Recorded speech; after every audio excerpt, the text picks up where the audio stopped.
right. Well, today's focus series is nurturing your whole self, professional and self-development. So let's get started. As you know, CA Bridge is a part of the Public Health Institute, and we will share our video and slide deck. And it is all the information will be in the post-event email. So please look for that if you're looking for our recording. And today we really want to make sure that if there's any problems, of course, we'll stop the webinar. However, what's really important is if you have a question, please address it. Make sure there's a blue box when you put chat and address it to everyone, because sometimes it's only addressed to a person or a panelist. So make sure it's to everyone. Closed captions are also available. I always do every single training about CA Bridge model, the CA Bridge model. This is what guides our mission, our values. It guides everything that we here at California Bridge stand for, and that is revolutionizing the system of care for opioid use disorder. As you know, it's three focuses, three-prong approach. The first is low barrier treatment. That's what your doctors are doing, prescribing buprenorphine without testing, just taking the patient, stating they are the expert, they're in withdrawal, and giving them a script. Simple as that. The other two are what we're focused on: connection to care and community, and a culture of harm reduction. You guys are doing this amazing job on these last two pillars, and we know because we've heard the stories. You guys are getting awards. It's just wonderful. Some of you, I got a Slack today. I saw that somebody is on TV, and this is just amazing work you guys are doing. So I really appreciate all of your support and dedication to your patients. So we have some announcements. We will be back and running in the new year with our Navigator updates. January and February, we don't have more because we do have to plan, and we're in the planning stages now, so more dates to come.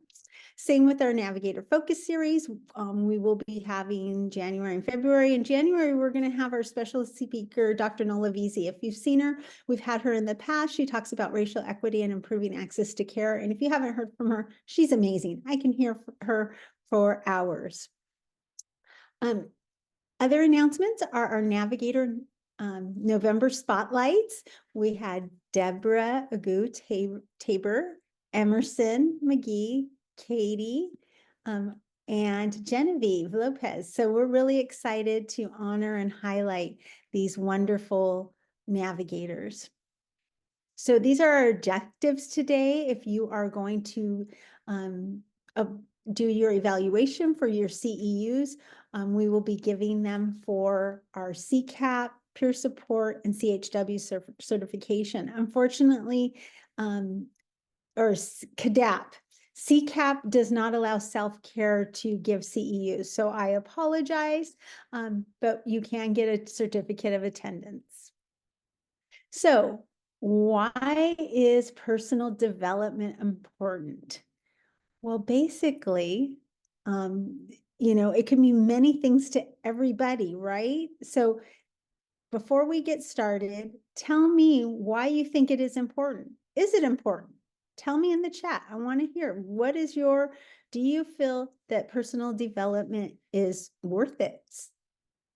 Basically, we need to know, because if you don't feel it's worth it, chances are you're not going to follow all these strategies and techniques, right? So type it in the chat. We want to hear from you. In the meantime, we're going to do two activities before we get started. Aiden, if you could put our poll up, we want to also, we want to know what you guys are thinking about this whole personal development focus, because that's all this webinar will be today, is about you. So how fulfilled do you feel with your life? And it could be in any area. This is not a deep dive. This is just how fulfilled, work, life, whatever. Are you very fulfilled, somewhat fulfilled? You're undecisive, you're whatever, somewhat unfulfilled, and very unfulfilled. We just want to know, how are you guys feeling? Because again, if you're ready to do some personal development, then this is the webinar for you, because you're going to hear a lot of things to get your cup full again. And more on that. Latoya is going to speak more on that. So, okay, has everybody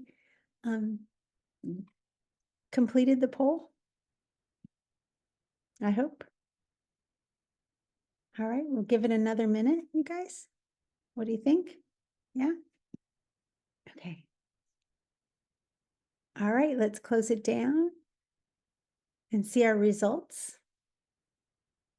All right, well, somewhat, I'm glad to see everybody is above the median level of neither fulfilled or unfulfilled. So 60 and 25, so about 84% of you are feeling somewhat and very fulfilled. So I'm really glad. So it sounds like most of you are already doing self-care, because you want to be fulfilled if you're not filling that your cup up. So definitely I'm very impressed with our numbers. I'm really happy.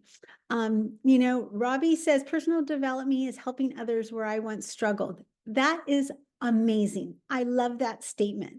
That one just really caught my eye, because if you feel fulfilled, you can help others. And so I love that. Terry says, unfortunately, a lot of times we don't get engaged in professional development because we're too busy doing the work. That is so true, so true. And so, I can't have time to read everybody's, but thank you for those that did. Most of you are saying it is very important. So I'm glad you're here. You're taking the first step. So I'm excited about this. So before we get started, how many of you, I'm all full of questions today. How many of you have heard the book of Who Moved My Cheese? A very easy read. If you have not read it, I totally encourage you, because it means it's just like one of those motivational that's really kind of simple, and it just really breaks down. I'm going to give you guys a short summary. Basically, what this book is about, if you read it, it's about the story of two mice, Sniff and Scurry, and two little people, Hem and Haw. And they live in a maze searching for cheese. That's all they do every day. That's it. The cheese represents what brings them happiness. Okay, it's not literally cheese. This is what brings them happiness. However, this is their happiness, the cheese. And when the cheese disappears from the usual spot that they go in this maze, the mice quickly adapt and explore the maze to find new cheese. So they're like, okay, it's not here today. I'll just go a different route, right? No problem. I'm adaptable. I'm flexible. Well, unfortunately, Hem and Haw, the little people, struggle. They're depressed. They're sad. They can't move forward. They're just sitting there just thinking, why me? Where's my cheese? What happened to it? I can't find it. The little people just struggled. They were stuck in their old routines. They couldn't embrace the change and adapt to new circumstances. So where are we? Are we going to be Sniff and Scurry, or are we going to be Hem and Haw? And I love that story, because that's all about personal development. It's, are you ready? Are you adaptable? Are you flexible to what's going on? And are you open, right? Are you ready for whatever comes in the day, in the month, in the year? So this is a really good time just to reflect and review your own personal development throughout the year and set some goals. Some people call it a resolution, right? They do these wonderful resolutions for the new year. So it doesn't have to be big, doesn't have to be small, but just some goal setting. So that's where we're at today, trying to get everybody into a safe place that is ready for the next new thing, right? Goals. So what is learning? So personal development to me, this is my slide. It's learning and growing. We do not know everything. And one thing is, I try and personally try to learn something every day, right? Whether it's reading online, reading, whatever is interested, stimulate that brain. It's also at my age trying to prevent all this forgetfulness and dementia that they say you do Wordle every day or crosswords or Sudoku. So it's always learning and growing. And it includes self-discovery, self-awareness, self-acceptance, self-change, and goal setting. Again, goal setting does not have to be big or small, but what keeps me in my North Star is goal setting, making sure, okay, this is what I plan to do, whether it's today, whether it's by the end of the week, whether it's by the month. And for work, it may be, I need a goal for the next 6 months. So again, and what's your goal for your family? You're going to hear more about that from our mentors, but again, this is learning and growing in all these different areas, okay? Acceptance and change, those are really hard. I know here at California Bridge, we are on to SOR4 new granting, and it looks very different, and it's been very hard to change. We're kind of behind now, and it's an uneasy feeling, and I want you to know, all of us have this once in a while when we don't know what's coming forward. And it is uneasy, right? It makes us feel uncomfortable. But again, we're here to help and support you, and you're not alone. Okay, always remember that. So do you want to be the mice or the little people? Okay, create growth-minded mindset in all the areas of your life. That's going to help you personally. I'm going to hand it off to Chaya. Most of you know her very well from our peer support. And so she's going to talk about professional development. Chaya? Good morning, everyone. Um, I came today preparing me. I have myself here. I have my life, one antler. Oh, we get to see that. So good morning. All right. So today I'm going to go over professional development and what are the benefits of having professional development. Next slide. So it starts off with improving technical skills. And you all are doing that by attending our live trainings like today. Attending our Bridge webinars and our California Bridge Academy really helps expand your knowledge of substance use disorder. As you know, we try to bring in expertise and have some of our navigators share whatever it is that they are doing well and come and share that success with you all. My favorite training this year so far has been the Navigator Focus series that we did with Cypress Resilience. There was so much to learn with the mental health, trauma, and de-escalation. It's just something new every time we do anything mental health related, honestly, to better serve our patients and be kinder to our own self. And I really enjoyed the presenter, Jasmine, because she reminded us we need to have compassion for ourselves. And it just shows that no matter what environment you're in, a hospital, at home, in a treatment center, or on the beach even, your mental health really, really matters. And then grow your professional connections. Join coalitions, community events, and other support groups to help expand your network and collaboration. And I know that could be really hard because I know a lot of you are super, super, super busy. You see like 20 patients a day, so you can't do that, right? But when you do get the opportunity to do that, you get to meet other professionals who have the same mindset, like kind of mindset that you do, that share the same inspiration that you do too. And it opens just doors to like collaboration and get to know other people. So examples are when you attend a meeting and you meet new people. I want to tell you that if you haven't met me in person yet, I'm very quiet and very shy. I'm not talkative at all, right? But I did make it a goal for myself that each time that I do go to an event or training or anything outside of my normal workspace, I try to meet at least one person I don't know, exchange contacts, and make myself follow up with them to reconnect and learn how can we partner, collaborate. And that brings me to like another story at the recent harm reduction summits that have been happening.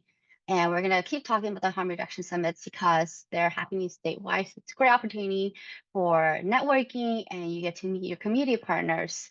So a lot of people, I learned a lot of the attendees, they know about California Bridge, but they don't know who are who each individual navigators are.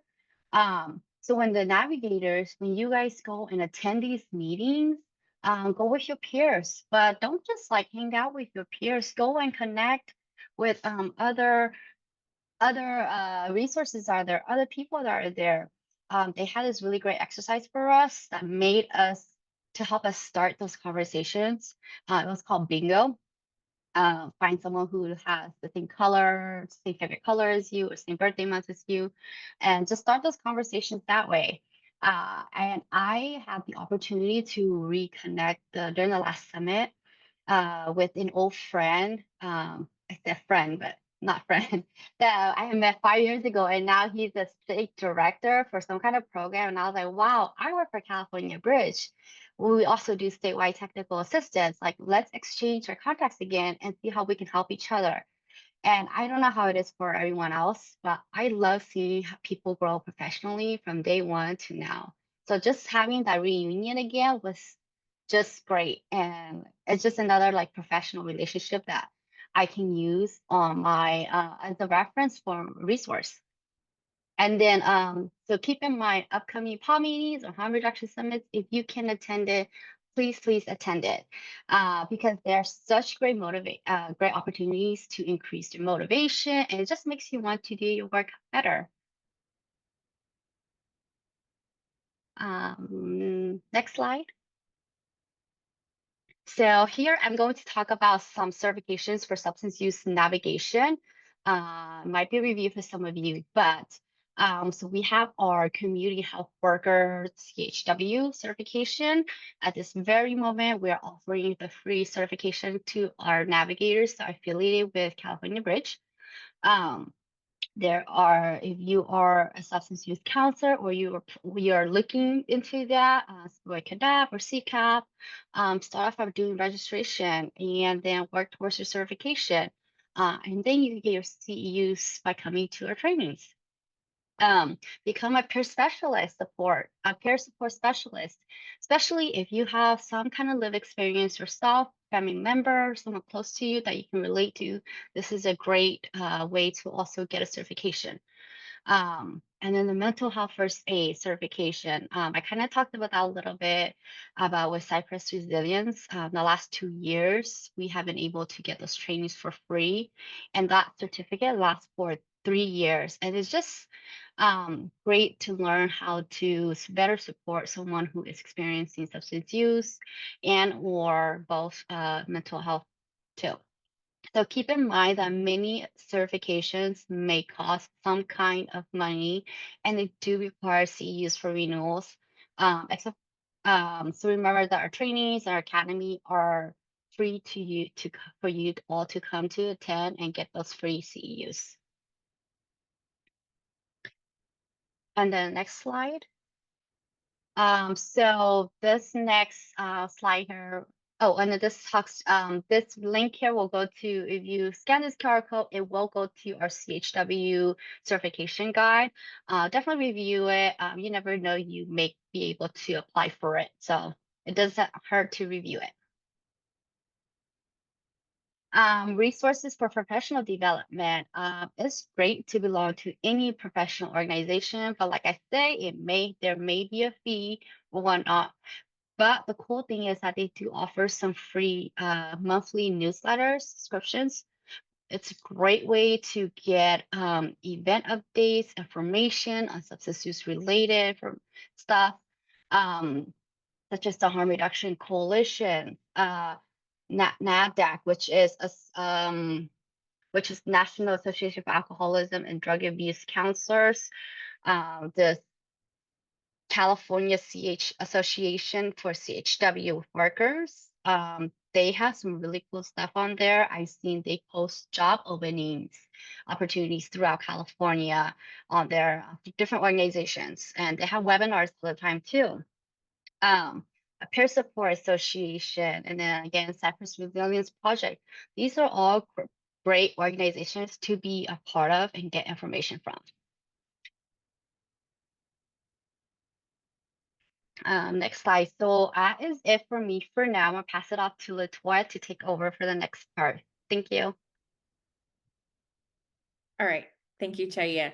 So, when you are working on professional development and really considering what's in your best interest to help you grow and to essentially level up what you're doing in your life, you always want to keep self-care in mind.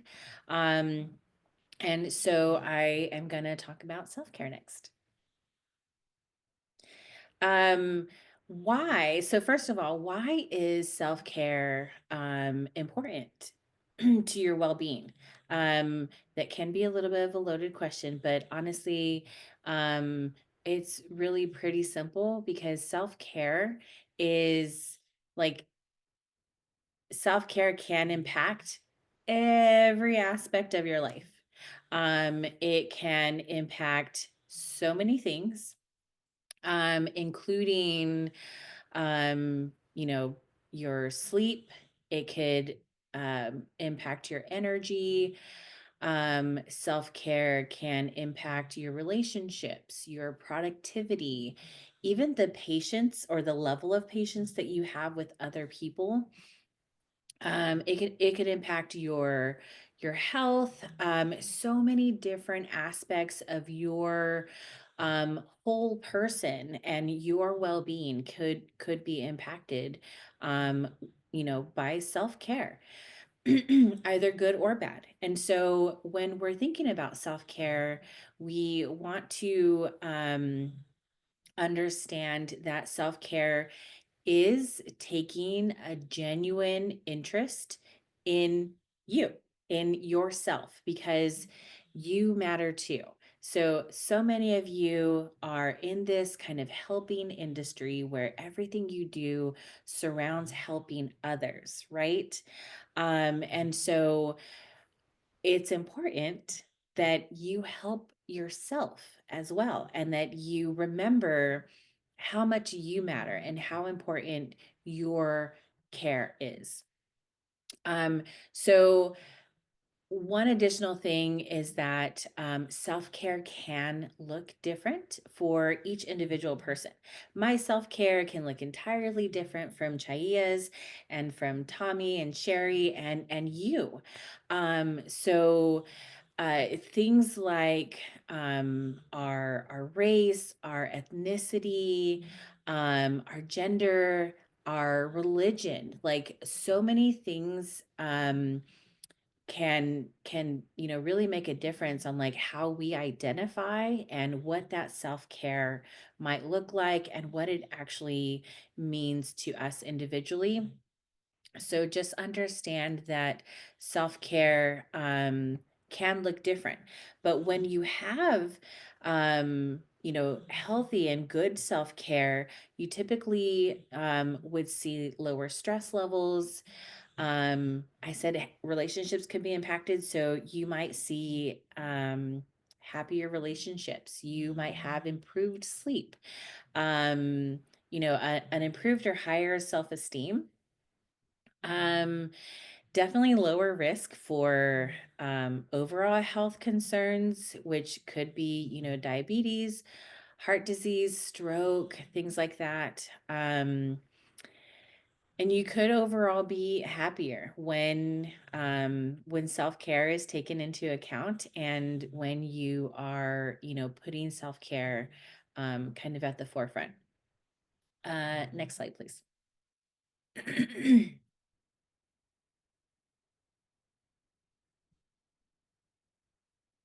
Okay.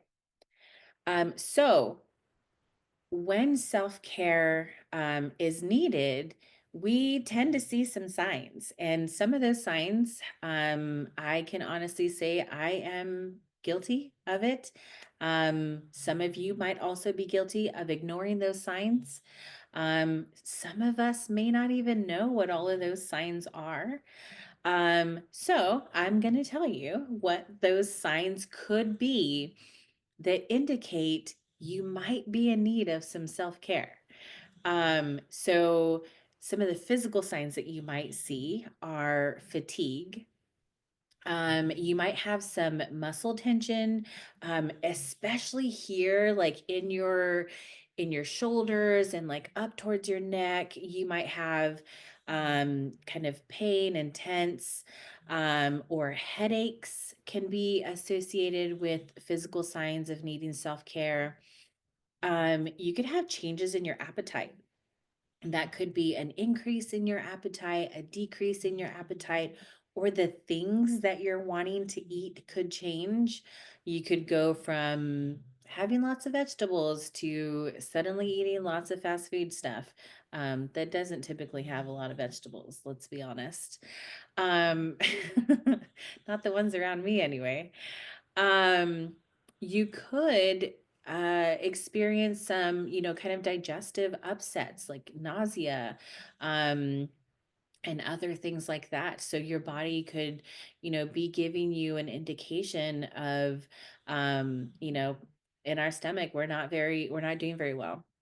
You could have chest pains or a pounding heart. That's definitely something I did not know was associated with a need for self-care. So something to keep an eye on. And one thing I recently got a reminder of is you can get sick more often when your body needs self-care. So that is a lot of times a very clear indication because our immune system is lowered when we're not taking sufficient care of ourselves. So then we might be, more susceptible to getting sick. And then there's some non-physical signs that you might see that indicate you might be in need of some self-care. So some of those things might be, loss of memory. So you might be more forgetful because you're holding space for so many different things. Um, you could also maybe be a little bit indecisive. You're just not even sure what you need or what you want. You could feel irritable. So check in with yourself and see like, hey, was that a normal response from me? Or did I have kind of like a short burst on that and kind of react differently than what I normally would have because I'm more irritated? Or even a loss of interest.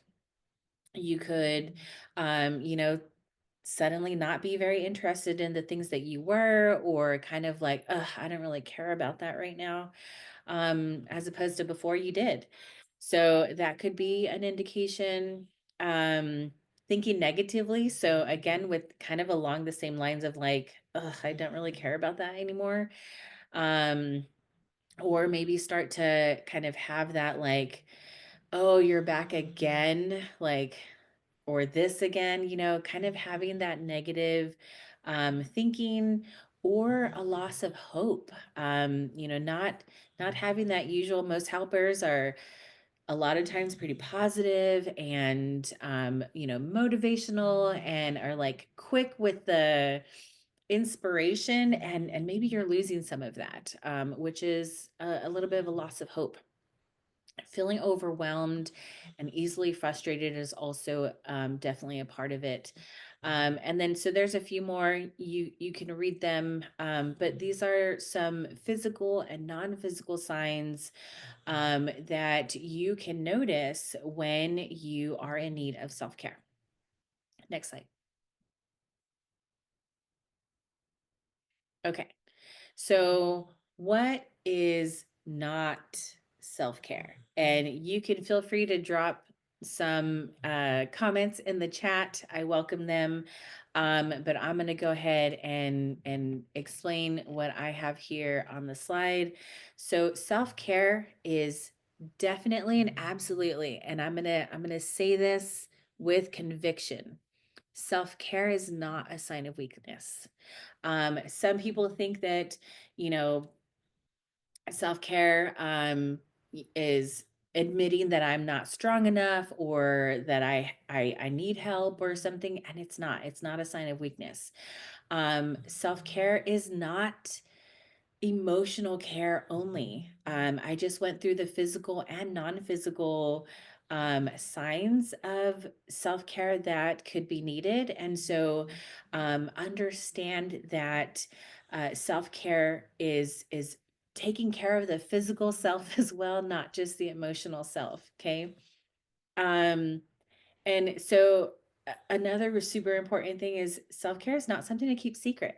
You know, it's not some thing that's like all like hush hush, like don't tell people.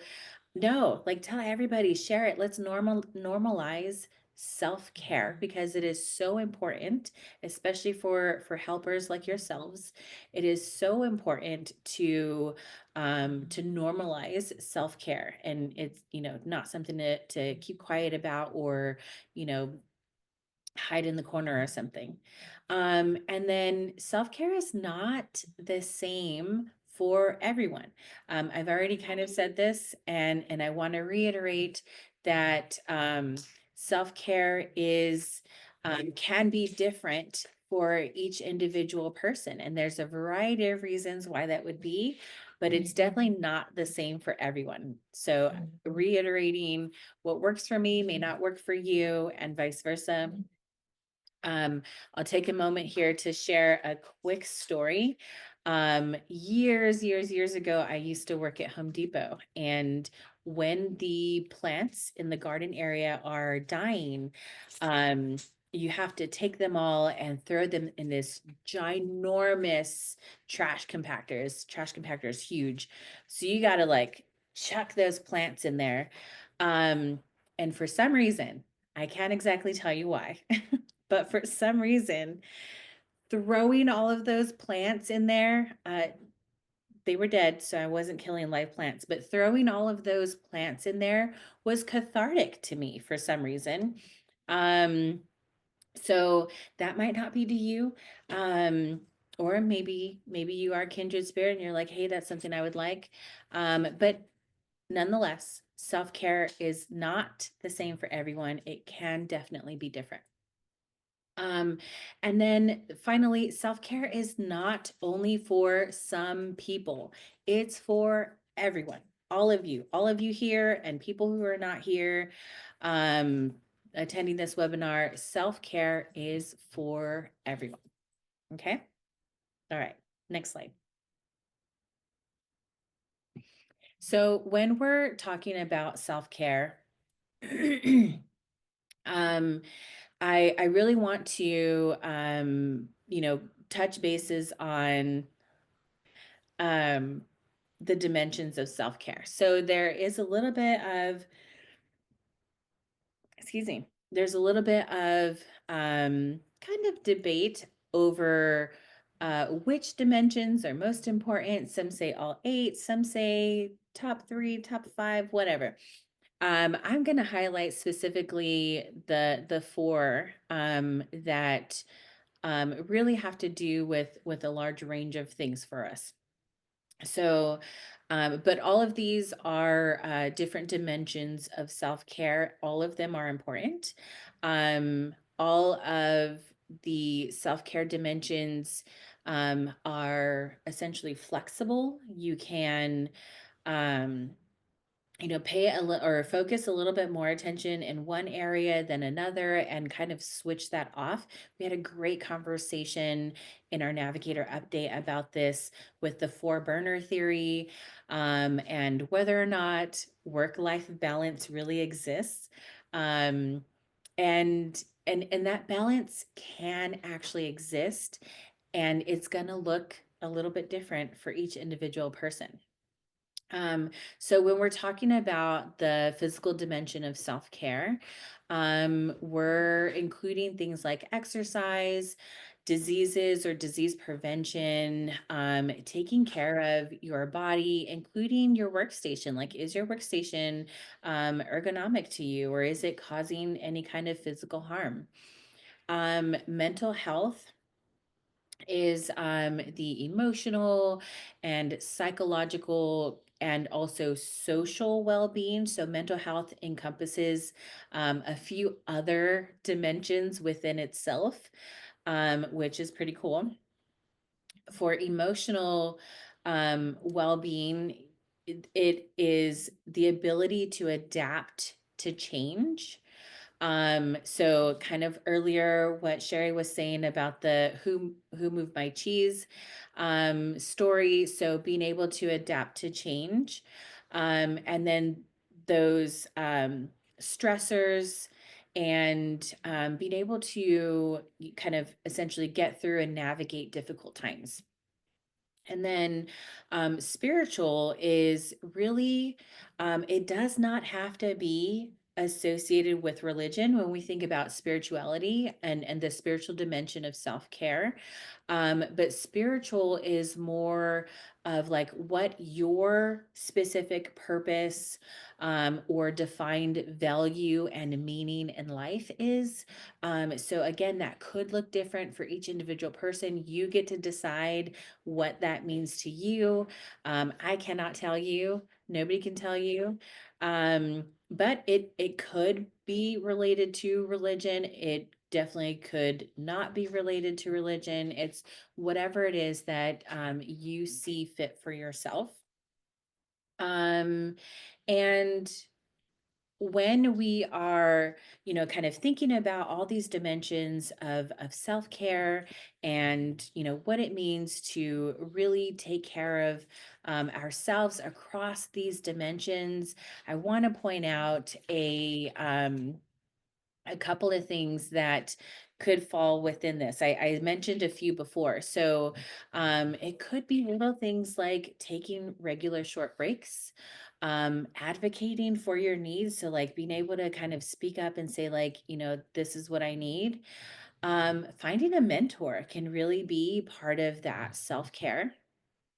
It could be healthy diet, it doesn't have to be, but finding that balance for you, of what works to take care of that dimension, that is in need. And sometimes it's multiple dimensions that are in need, and sometimes it's less dimensions. But if we don't take care of ourselves and we don't essentially fill our cup, to balance things, then it's really hard as helpers to be able to help others. And so my next slide here is just a visual reminder that you have to fill your own cup or your own pitcher before you can fill others. So you can keep trying to like run on a low battery and essentially fill from whatever little bit of droplets you got hanging in there. Eventually it's gonna run out though, and that's when things get a lot more difficult. So next, we're going to hear from Sherry on some more of what to do when you start to run out or if you get low in your cup. Thanks, Latoya. I love all of your examples. It's always wonderful to hear. And I appreciate your own strategy. So now that you don't throw out plants, what are you doing for self-care? I do a lot of little things. But I love that one. That was the best one. Yeah, I remembered it and I used to really love it, but I do other things now. Like I might, well, in the warm months, I frequent a very specific place to go get ice cream, and it's like multiple times a week, and that's my self-care. I'll just get like an ice cream cone, and eat it in the car and then drive back home.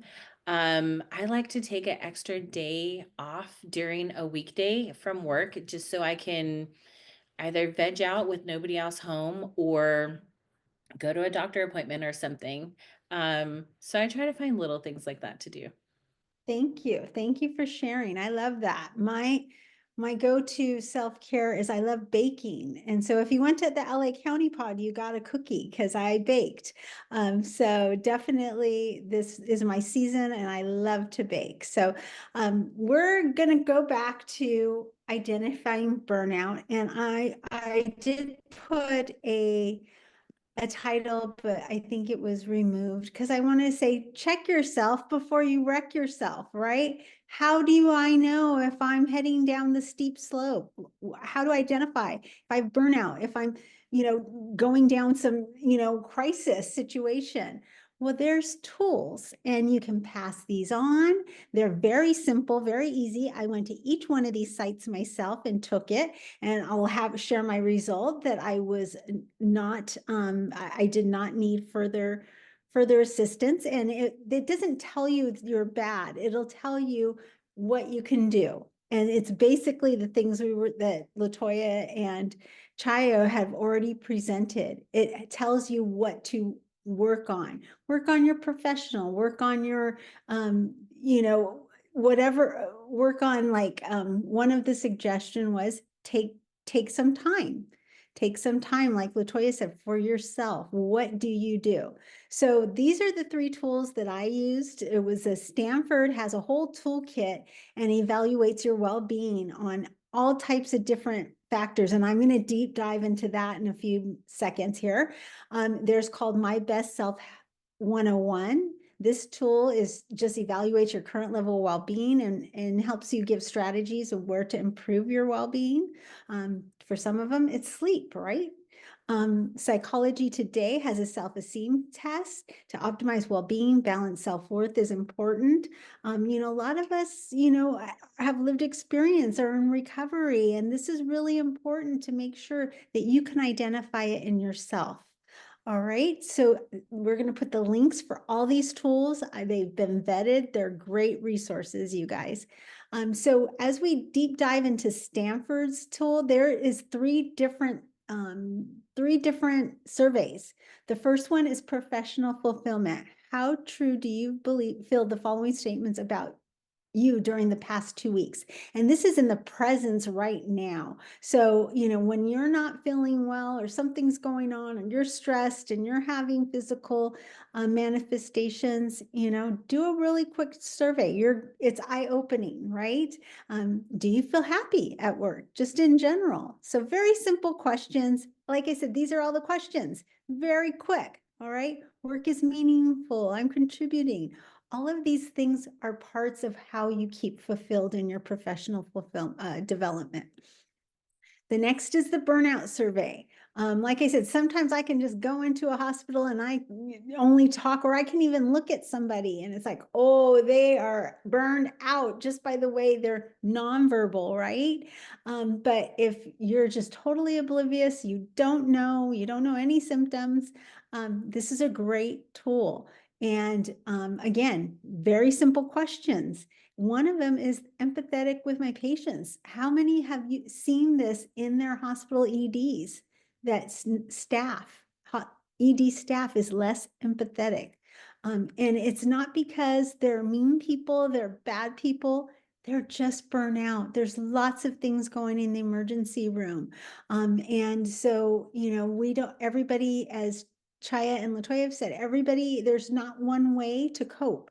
There's tons of different coping skills. So again, this is the burnout survey. The next one, like I mentioned earlier, is sleep-related impairment. How many of you have problems sleeping? This can be related to self-care. It goes with all of those other things, such as eating well, staying hydrated, making sure you're exercising, making sure you're resting, you take your rest breaks. I've often heard about drinking water is self-care, and I rationalize it as that's a boundary. If you're not taking your water break and sipping water throughout the day, that's non-negotiable. That's goal setting and a boundary. I'm gonna drink 32 ounces during my work time. That can be related to sleeping. All of it can. So again, in the past 7 days, it asks these questions. And again, it will give you suggestions and strategies. So all of this is part of it.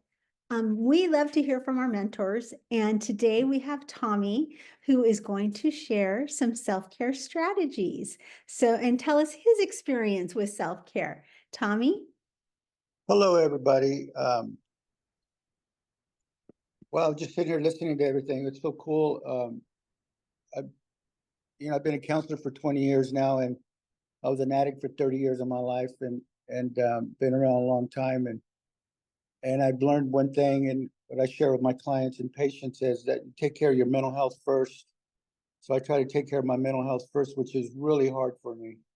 Um, I've gotten better over the years, learning different ways and accepting who I am and accepting my challenges in life. I struggle with depression, anxiety, and anger, and I've learned that that's why I've used drugs for so long, was because it works, right? It makes you make me feel different.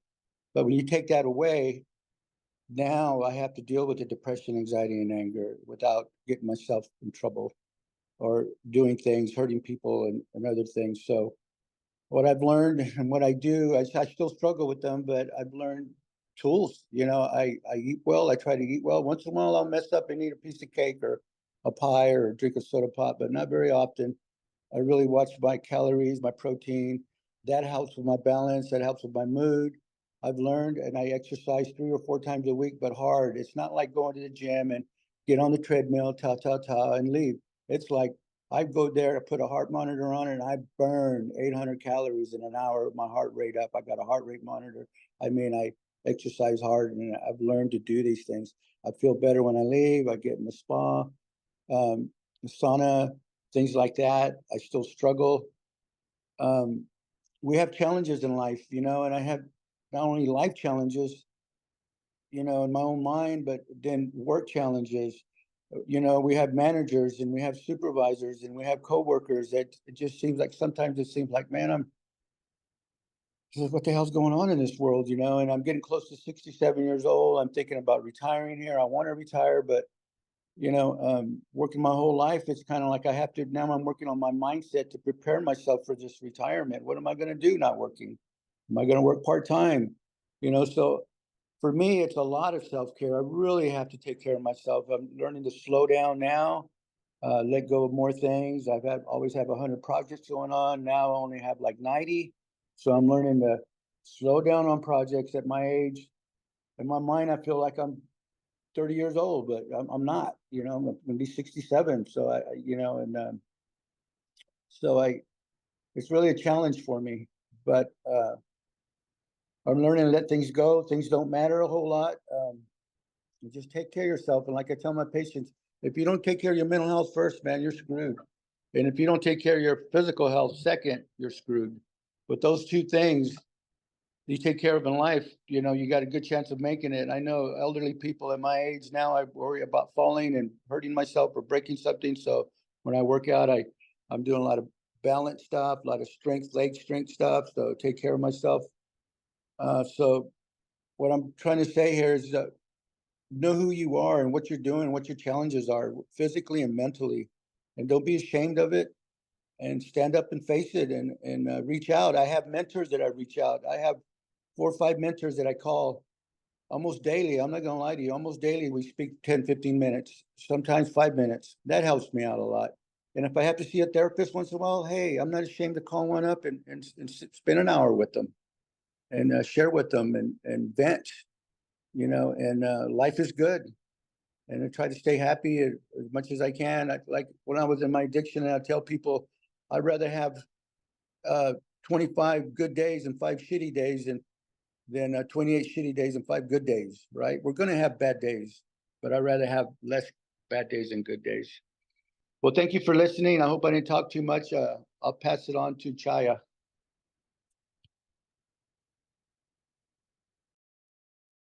Hi, I'm back. All right, so I'll share a little bit about what I do for self-care. So I shared a little bit yesterday during our Navigator update that I don't have enough free time. Even after work, I have like less than 5 hours to cram in, my mommy errands, picking up kids, going to their games or school events. Um, Sometimes cramming in like late doctor appointments, stuff like that, right? So I don't even have time for myself sometimes. to exercise or catch up on cleaning. I've told somebody that I have a tria, but that's all I have for now. So I haven't done any holiday decorations at all too. So, and this weekends are like super busy with family functions, and then at the end of the day, I'm tired again, right? So I don't really have time for like myself to do any self-care. But so I will share that something that does work for me though is throughout the don't be too surprised. I listen to ghost stories or like true crime stories. I have it on throughout the day, playing in the background all the time. I do tune in and out, but like it really catches my attention when like there are sound effects or the storyteller starts laughing or crying. And then sometimes when I listen to them in my primary language, I'm learning new words, some cultural stuff. So that's something that does work for me. And then I'm going to share something that I look forward to every month, which is our the slide, our Navigator peer support group. So if you don't have the support that from work to like go to these events, go to do community outreach, or like to take time to do you really need to learn to advocate for yourself. But if none of those strategies that myself, my mentors have shared does not work for you, take 45 minutes of your time to come to our very own peer navigator support. We hold it every month, and we did this as a trial for a year this year. And since our because it was a request from our navigators to have this peer support group. When we do evaluations all the time and they love it and want to keep going. So a peer support group is a safe place for you to come and debrief, share any difficult or challenging case studies, patient stories, emotions, and the group discussions really allow for navigators to just really connect with one another because you may be the only navigator that is doing the work that you do, and that's very overwhelming already. Um, and then as peers, we share stories that don't really quite fit in with other disciplines or departments. So, like for example, losing a patient that we have helped over time, or a department that repeatedly uses stigmatizing words to label your patients as your drug patient or your patients here again. Um, so do me a favor, scan this QR code, register for our next session. It is next Thursday, December 19th at 3 p.m. And then just do keep in mind that everyone that does come is expected to share or speak a little bit. I will call you out. That's what I have for now. And then I believe we're gonna move on to our question and answer session now. So if you have any questions, please drop in the chat and I'm gonna let Sherry take over. Okay, everybody. These were great strategies and great tips from our mentors. So I really hope you learned anything. Do you guys have any questions or you want to share a strategy that we haven't heard? Anybody? Let us know. All right, everybody's pretty quiet. I'm curious if anyone has a rage room next to them, like in their community. I've heard about, I've never been, but it reminded me with the whole like plant throwing thing. I've heard about rage rooms. Has anyone tried something like that, or would you consider it if you have one near you? Oh, that's a good one. I haven't heard of that. We did the escape room and that was a lot of fun. A rage room, what do you mean, like letting your rage out? Yeah, like you What is go it, like a white padded room, right? stuff. What Yeah, are you my envisioning? bedroom. No, I'm just joking. Oh, there's definitely people in the chat that would do a rage room. Yeah, I love these. Discussion therapy. Yes, No, Eileen. you take a bat and beat, well, that's kind of violent. That's, yeah. Ugh, I don't know about that. But it works for some people. That's crazy. Bare knuckle fights. Okay. Wow. You guys are, yeah, you're the creativity is overflowing. This is good, even for self-care. I love the different options and I am learning and growing today from you guys. I love this group. I'm always learning and growing. Weightlifting. I do weights. I love weightlifting. That's my favorite. Yeah, I had to give up some of the stuff and I didn't know I would enjoy it. So I'm with you on that one. Break things. Oh, yeah. I know somebody who does that. Fight Club. Yes, yes. But the first rule of Fight Club is you don't talk about it. So, all right, guys. Listen to music, go for a drink. Not so healthy. Yeah, yeah, it could be healthy, go out for a smoothie, right? Yogurt, something smoothie. So definitely. All right, guys. Okay. Well, real quickly for our knowledge check, we have some questions here. We have a few more minutes and you can definitely answer these questions in the chat. Substance use navigation requires a license or certification. Is this true or false, you guys? Does it require? What do you guys think? Give me an answer. All right, false. You guys know these answers. As a navigator or peer support specialist, you have the authority to tell doctors what to do. I like this question.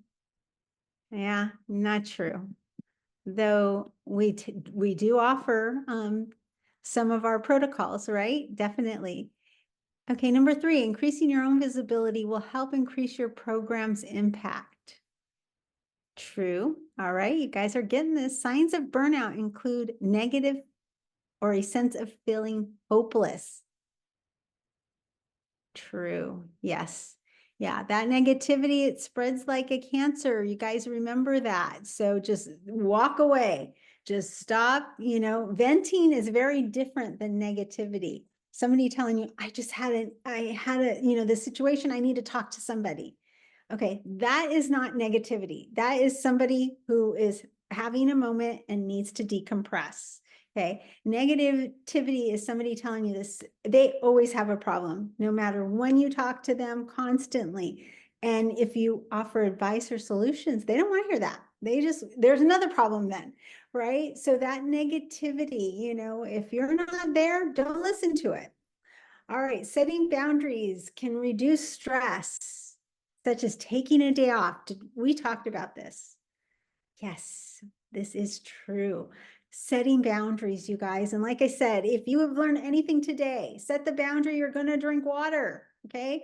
One, there's many cups or things. I know if I drink my one Stanley cup here, and I'm not soliciting, but this is my guide. I know I need to drink this all day long while I'm working. And that's a boundary. That's non-negotiable. I have to drink that, period. And that can be a form of self-care, but that is a mandatory, you guys. The whole nutrition and working out, that is self-care. So I hope you have lots of strategies here. Here's our resources, our website for all of your personal learning and growing. We have so many webinars and CEUs, so just take a look at that. And if you have any more questions, we're always available at mentors@cabridge.org. And of course, our CA Bridge Academy, again, that's where you get CEUs. And yeah, so everybody's looking up the rate. I love that. That's the biggest strategy. There's a rage room. A lot of our people want to go to that. Thank you for mentioning that, Latoya. Have a great holiday, you guys. If we don't see you, Merry Christmas. And I've got these cute, Chaya was going to put on her little holiday lights. We wish you a Merry Christmas and a Happy New Year, and stay posted. We're going to be back next year with our regional collaboratives in your local area. And so we will see you next year. Thanks, guys. Bye.